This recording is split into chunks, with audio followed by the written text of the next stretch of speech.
नमस्कार श्रोतागणों, तो हाजिर हैं दिन भर की प्रमुख खबरों के साथ। तो इससे पहले खबरों को जानने निवेदन है, कृपया चैनल को जरूर सब्सक्राइब करें। तो पेश हैं आज दिन भर की प्रमुख खबरें।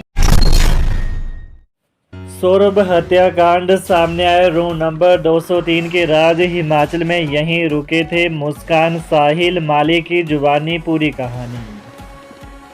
मेरठ हत्याकांड में हर रोज नई जानकारियां सामने आ रही हैं। अब इस केस में पता चला है कि पति सौरभ राजपूत की हत्या के बाद पत्नी मुस्कान अपने प्रेमी साहिल शुक्ला के साथ 10 मार्च को हिमाचल के कसोल पहुंची थी। होटल पूर्णिमा में 6 दिन तक रहे। इस दौरान बहुत कम बाहर निकले। समाचार एजेंसी पीटीआई के मुताबिक होटल में कमरा बुक करते वक्त साहिल शुक्ला और मुस्कान एक दूसरे को पति पत्नी के तौर पर बताया था। दोनों ने 16 मार्च को होटल छोड़ा था। बता दें कि होटल संचालक अमन कुमार ने बताया कि इन दोनों के साथ इनका कैब ड्राइवर भी था। आमतौर पर पर्यटक कसोल में नई जगहों को देखने और यहां की प्राकृतिक सुंदरता का आनंद लेने के लिए आते हैं, लेकिन यह दोनों कमरा नंबर 203 में ही पूरे दिन रहते थे और पूरे दिन में एक बार ही बाहर निकलते थे। यह बहुत ही असामान्य था। पंजाब में एचआरटीसी बसों में फिर तोड़फोड़। अमृतसर में शीशे तोड़े लिखे आपत्तिजनक नारे। पंजाब में हिमाचल पथ परिवहन निगम एचआरटीसी बसों में फिर तोड़फोड़ की गई है। जानकारी के अनुसार रात को होशियारपुर अमृतसर बस स्टैंड में खड़ी एचआरटीसी बसों के अज्ञात लोगों ने शीशे तोड़ दिए। साथ ही बसों पर पेंट से आपत्तिजनक शब्द नारे लिखे गए हैं। इससे एचआरटीसी के चालकों व परिचालकों में दहशत का माहौल है। ऐसे में एचआरटीसी पंजाब के लिए बसों का संचालन फिर रोक सकता है। निगम कर्मचारी यूनियन ने प्रबंधन से सुरक्षा सुनिश्चित करवाने की मांग उठाई है। खाना पैक करवाने आए बाइक सवार युवकों ने ढाबा संचालक पर चलाई गोली, नकदी और एलईडी लेकर फरार। हिमाचल प्रदेश के मंडी जिले के पुलघाट में शुक्रवार रात को अज्ञात बाइक सवार 2 युवकों ने ढाबा संचालक पर गोली चला दी। गोली ढाबा संचालक के हाथ व गाल को छूती हुई निकली। जानकारी के अनुसार पिछले कल रात को पुलघाट में ढाबे पर खाना पैक करवाने के लिए आए पंजाब के 2 बाइक सवार युवकों ने संचालक से नकदी छीन ली और एलईडी भी ले गए। बता दें कि ढाबा संचालक के विरोध करने पर गोली चलाई। गनीमत रही कि गाल को छूती हुई निकल गई। ढाबा संचालक नेरचौक मेडिकल कॉलेज में भर्ती हैं। एसपी साक्षी वर्मा ने घटना की पुष्टि की है। कहा कि बाइक का नंबर ट्रेस किया जा रहा है। वहीं गोलीकांड में घायल ढाबा संचालक प्रदीप गुलेरिया ने बताया कि रात को उनके ढाबे पर पंजाब के 2 युवक आए और तीनों लोगों का खाना पैक करने के लिए कहा। इसके बाद अंदर खाना पैक करने के बाद जैसे ही वे काउंटर पर आए तो कैश गायब था और सीसीटीवी की एलईडी भी वहां नहीं थी। इस दौरान एक हमलावर ने पिस्तौल निकाली और कहा कि आपके पास जो भी है दे दो। इतना कहने पर उसने गोली चला दी। गोली हाथ में लगने के बाद गाल को छूती हुई निकल गई। विमल नेगी मामला परिवार ने फिर दोहराई सीबीआई जांच की मांग। जयराम बोले, परिजनों का दर्द देख भावुक हैं। चीफ इंजीनियर दिवंगत विमल नेगी की मौत को लेकर उनके परिजन लगातार सीबीआई की जांच की मांग कर रहे हैं। आज नेता प्रतिपक्ष एवं पूर्व मुख्यमंत्री जयराम ठाकुर नेगी के पैतृक गांव कटगांव पहुंचे और परिजनों को ढांढस बंधाया। इस दौरान परिजनों ने सीबीआई जांच की मांग उठाई। आरोपी अधिकारियों के खिलाफ जल्द कार्रवाई की मांग भी दोहराई। वहीं जयराम ठाकुर, प्रदेश भाजपा अध्यक्ष डॉक्टर राजीव बिंदल सहित अन्य भाजपा नेता आज कटगांव पहुंचे और उन्होंने परिजनों से मिलकर संवेदना जताई।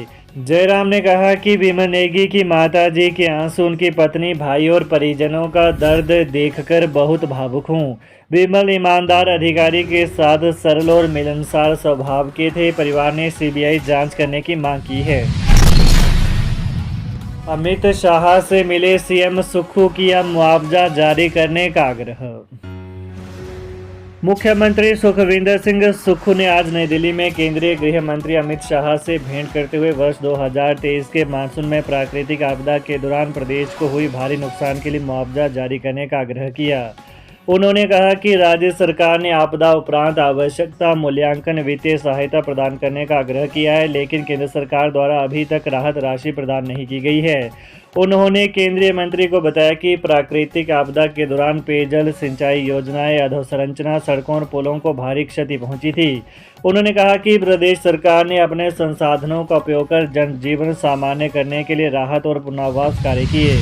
मुख्यमंत्री ने केंद्रीय मंत्री के साथ प्रदेश हित से जुड़े विभिन्न मामलों पर भी चर्चा की। केंद्रीय गृह मंत्री ने प्रदेश को हर संभव सहायता प्रदान करने का आश्वासन दिया। राकेश सिंघा बोले, हिमाचल प्रदेश बड़े संकट के दौर से गुजर रहा, केंद्र नहीं दे रहा हक। हिमाचल प्रदेश के सभी संसाधनों पर भारत सरकार का कब्जा है, बावजूद इसके भारत सरकार हिमाचल प्रदेश के हक का पैसा उसे नहीं दे रही है। आलम यह है कि हिमाचल अब बड़े संकट के दौर से गुजर रहा है। यह बात नाहन में CPIM की बैठक के बाद पूर्व विधायक राकेश सिंघा ने मीडिया को संबोधित करते हुए कही। उन्होंने कहा कि जब से प्रदेश का गठन हुआ है, यह संकट हिमाचल पर शुरुआत से ही है। हिमाचल राज्य बना तो ये परिकल्पना की गई कि इस प्रदेश का विकास केंद्र की मदद के बिना संभव है। उन्होंने कहा कि हर आंकड़े इस बात का गवाह है। उन्होंने कहा कि हर साल हिमाचल की आय में जो घाटा रहता था उसे केंद्र सरकार की तरफ से राजस्व घाटा अनुदान से पूरा किया जाता था। उन्होंने कहा कि इस बार प्रदेश को जो ग्रांट इस दिशा में मिलने वाली है वो 3000 करोड़ है, लेकिन प्रदेश की मासिक देनदारियां 26,000 करोड़ है। उन्होंने इस दौरान किसानों से उनकी जमीनों के कब्जे खाली कराए जाने के मामले में भी कड़ा विरोध जताया। कहा कि यदि किसानों के कब्जों को खाली करवाया जाएगा तो प्रदेश स्तर पर 28 अप्रैल से आंदोलन खड़ा किया जाएगा। उन्होंने कहा कि किसानों को उनके हक से वंचित नहीं होने दिया जाएगा। खालिस्तान पोस्टर विवाद के बाद ही हिमाचल सरकार का बड़ा फैसला, पंजाब में बसों की नाइट सर्विस बंद। हिमाचल प्रदेश पथ परिवहन निगम की बस पर पंजाब के अमृतसर में हुई तोड़फोड़ की घटना के बाद निगम प्रबंधन ने बड़ा फैसला लिया है। HRTC ने पंजाब राज्य के लिए रात्रि ठहराव वाले 20 रूटों पर बस सेवा बंद कर दी है। आज निगम प्रबंधन की बैठक में यह फैसला लिया गया है कि पंजाब को ऐसी कोई बस नहीं भेजी जाएगी जिनका रात्रि ठहराव वहां के बस अड्डे पर हो। निगम की ओर से इस संबंध में FIR भी दर्ज करवाई गई है। वहीं बता दें कि निगम प्रबंधन के अनुसार 10 बसें अमृतसर, 4 बसें होशियारपुर, 4 बसें लुधियाना बस अड्डे और 2 बसें जालंधर बस अड्डे पर रात्रि के समय पार्क होती हैं। इन बसों को फिलहाल नहीं भेजा जाएगा। पुलिस अधिकारियों से बातचीत कर तुरंत कार्रवाई की मांग की जाएगी। वीरेश शांडिल्य बोले, भिंडरावाले के पोस्टर लगाने वालों पर दर्ज हो देशद्रोह का मामला। एंटी टेररिस्ट फ्रंट इंडिया के राष्ट्रीय अध्यक्ष वीरेश शांडिल्य ने कहा कि भिंडरावाले का पोस्टर लगाकर हिमाचल में आने वालों पर देशद्रोह का केस दर्ज किया जाए। उन्होंने कहा कि हम इस मामले में हिमाचल के साथ ही पंजाब के मुख्यमंत्री से बात करेंगे। आज शिमला में आयोजित पत्रकार वार्ता में वीरेश शांडिल्य ने कहा कि भिंडरावाले के पोस्टर लगाकर देवभूमि हिमाचल की शांति को भंग करने की साजिश रची जा रही है। तो ये रही दिन भर की विशेष खबरें। हिमाचल की ताज़ा खबरों को जानने के लिए कृपया चैनल को अभी सब्सक्राइब करें। धन्यवाद।